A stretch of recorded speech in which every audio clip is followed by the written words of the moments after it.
Eu nasci em Havana, fui criada em Guantánamo, morei em Guantánamo até os 12 anos, saí de Cuba em 2011. 2011. Começou com meu pai. Meu pai é engenheiro em telecomunicações eletrônicas, ele trabalhava em ETEXA, que é a empresa estatal, né, que cuida da telefonia e da internet na época. Internet que o povo não tinha acesso, só para os que vinham de outros países, para relações com a ditadura cubana e para a cúpula do governo. Então, assim, naquela época meu pai tinha acesso. Quando mais ninguém tinha, ele tinha. Então, era um cargo muito alto.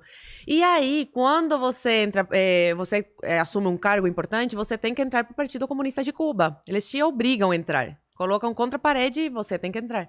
E meu pai não queria. Porque depois que você entra, você não consegue mais sair. Ah, é? Exato, você não pode falar, cansei. Não pode. E em Cuba para sempre. E meu pai não queria isso. Ele tinha eu como filha, minha mãe estava grávida e falou: opa, eu não quero essa vida para as minhas filhas. Eu quero que elas cresçam com outra realidade. E aí, ele tem família brasileira. Meu pai, a família dele é libanesa. Por parte de pai.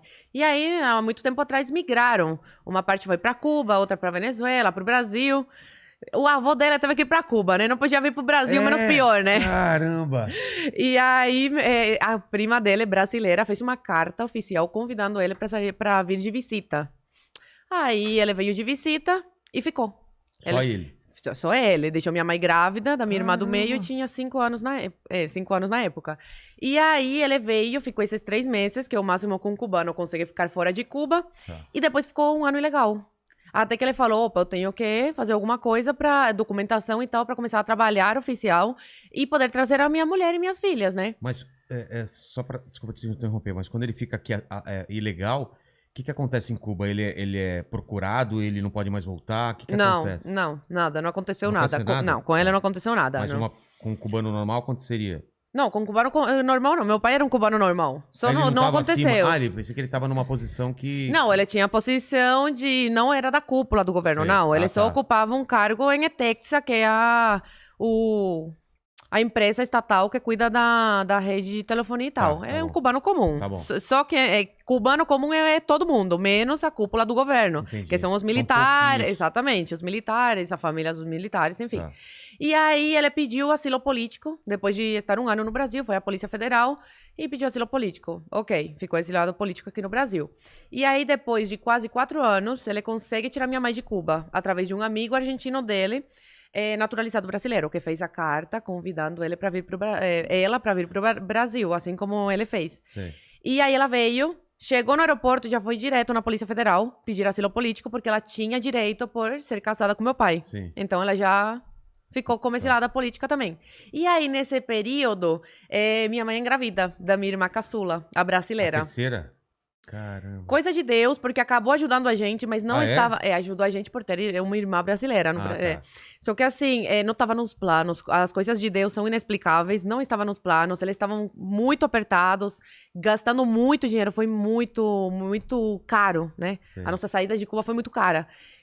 Mas enfim, as coisas de Deus são assim, ela foi o presente da nossa família, eu falo, ela se acha com isso, brasileira, né, um pouquinho chata, um pouquinho chatinha. Como que ela chama? Maria Cecília. Maria Cecília. E aí a gente, depois de quase 3 anos, consegue sair de Cuba. Minha irmã do meio conhece meu pai com 5 anos. Ele volta a me ver com 12, meu pai. E a gente conhece a nossa irmã caçula com quase 3 anos. E nesse período, ficamos com os nossos avós maternos, em Cuba.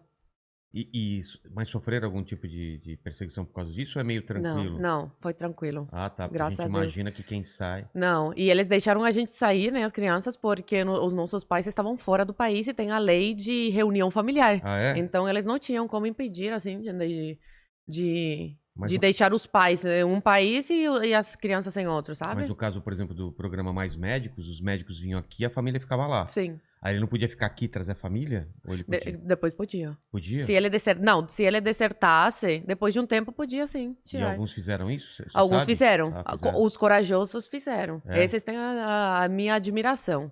Os outros que ajudam a financiar, não. Porque como que era? Ficava uma parte para o governo cubano e uma parte para eles? Não, 70% do salário ia para a ditadura. 70%? Por isso que quando o Bolsonaro entrou, ele falou, olha só, seguinte, o salário, os 10 mil, Eu quero pagar diretamente para os médicos. Claro, que é o justo, né? E aí a ditadura não quis. Aí o Bolsonaro falou, ou aceita ou se retira de cena. E aí a ditadura, né, com o trabalho humanitário que eles fazem com o mundo, enchem a boca pra falar que é ajuda humanitária, que eles mandam pra ajudar o mundo. Mentira! Mandam porque é dinheiro. Tudo no final e aí dinheiro, eles se né? retiraram de cena.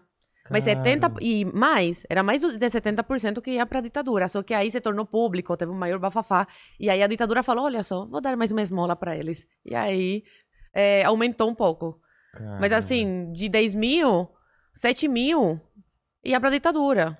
E eu não sei se é verdade, alguém falou pra mim que tinha os médicos e tinha gente pra vigiar os médicos. Sim, tem. Caramba. Os infiltrados, em todo lugar. Ah, é? Até na manifestação que teve domingo agora, tinha infiltrado lá.